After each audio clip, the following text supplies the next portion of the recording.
Allez, dès la saisie, il faut que vous descendiez coup de coude.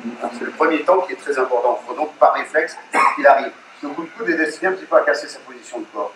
Ensuite, vous sortez. Alors, on sort toujours du côté de la main qui saisit. Jamais de l'étranglement. Et vous soufflez, allez, terminé. Vous allez vous étrangler vous-même. Bon, donc c'est là-bas. Là, ça ne pose pas de problème. La main qui a été saisie reste en position. Et l'autre enveloppe dessous.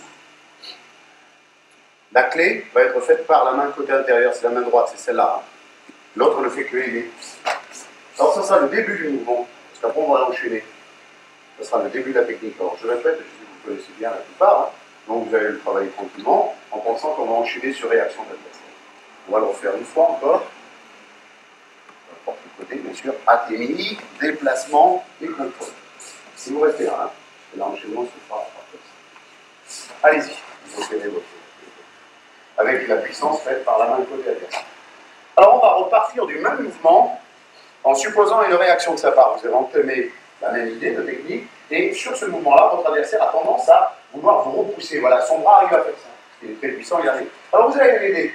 La main était dans cette position. Vous les percutez avec la main libre, qui, je répète, c'est important, la main opposée. La main côté adversaire, c'est la droite. Bon.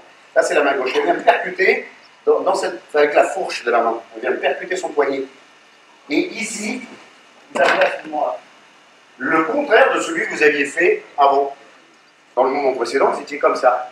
Là, vous êtes exactement, c'est le même mouvement en symétrique, avec traction, bien sûr, vers votre arrière. Reprenons.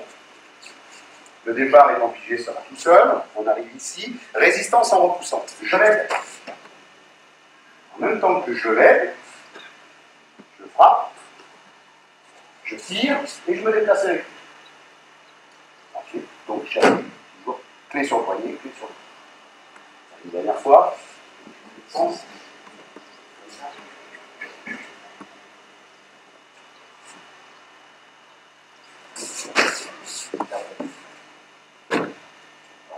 Alors ce sera le deuxième enchaînement, on va passer avec les bras dans le dos. Il y a une réaction, là, ma clé est localisée sur son poignet. Si je veux faire clé sur le coude, je vais retomber dans la même idée que vous avez fait hier, je vais reculer devant. Et je retombe dans le même mouvement, inversé ici. Mais ce n'est pas le but que nous recherchons pour l'instant, c'est la clé sur le poignet. Il faut faire 36 choses. Bon, on enchaîne. On repart sur le même mouvement, même déplacement, même attaque, même rentrée de corps. Et pour une raison quelconque, vous sentez la résistance, vous êtes en train de faire votre mouvement. Alors vous changez, tout simplement, le bras extérieur enveloppe, et là, vous avez clé dans le dos, vous connaissez bien, hein. Et là, on va enchaîner en formulation.